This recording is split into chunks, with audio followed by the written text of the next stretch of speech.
Today Ukraine snipers brutally ambush and kill 660 Russian mercenary, as will rise on Bakhmut. Russian tanks keep running into Ukrainian mines outside Volodar. Either the Russians are getting sloppy or the Ukrainians have tweaked their mine-laying tactics. Indeed, there are indications the Ukrainians have adopted a clever new method of laying mines. Ukrainian gunners wait until Russian troops clear a path through an old minefield, then tossed fresh mines onto that same path right as the Russians are crossing. This tactic appears to be on display around Volodar town, with a pre-war population of just as 14,000 that lies a couple of miles north of Russian-held Pavlov, a 25 miles southwest of Donetsk in eastern Ukraine's Dan-Baras region.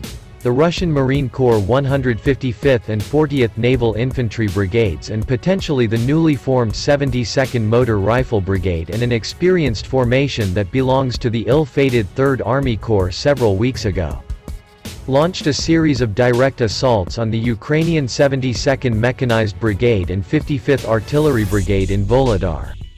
The assaults seem to be part of a wider escalation of offensive operations by the Russian army in Darn base, and possibly the vanguard of the Russians' much ballyhooed winter offensive. But the Volodar assaults each have ended in disaster.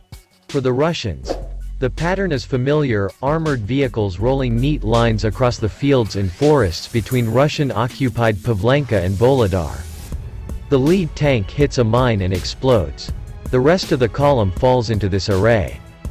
Some vehicles try to go around the wrecked lead vehicle, only themselves to run into mines. Even retreat is dangerous. There might be mines behind the column too. In just one bloody, chaotic day last week, the Russians lost 30 or more armored vehicles around Volodar. Their losses deepened in the following days, and it seems Ukrainian mines inflicted much of the damage. Specifically, two types of mines, the Soviet M62 and the American remote.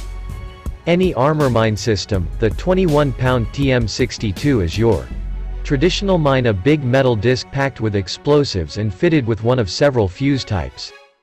The pressure fuse might be the most popular. Engineers bury TM62s by hand or speed up the operation by deploying a GMZ mine-laying vehicle. Well, social stories, the remote and the armor mine system is a pack of 4-pound mines stacked 9 apiece and hollow. 155mm artillery shell, if you will, and volleys can scatter scores of the tiny mines, each with a magnetic fuse across a wide area. The United States late last year donated to Ukraine 6,000 RPM shells. The Ukrainian army for a long time adhered to Soviet doctrine. And in Soviet doctrine, engineers try to lay defensive minefields right before an anticipated enemy attack. The minefields tend to be narrow but deep, like aerodes, rather than long but shallow, like offenses. The Russian tank brigade that was smashed by Ukraine is understood to have been restaffed 3 times because of its defeats. An ex-commander from Russia has called his country's generals complete morons following Ukrainian claims that they have destroyed almost entire tank brigade. In Volodar, Vladimir Putin is said to have had an entire tank brigade smashed in a battle for the small coal mining town in the Donetsk region because of the vehicle pilot. The former commander, Igor Girkin, who was sentenced to life in prison after bringing down the MH17 flight in 2014, said Ukraine pounded the vehicles like in a shooting gallery. He noted how the vehicles, including tanks, piled up along a narrow road, while the Ukrainian artillery fired at them. Mr. Girkin said the Russians were complete morons who don't learn from their own mistakes.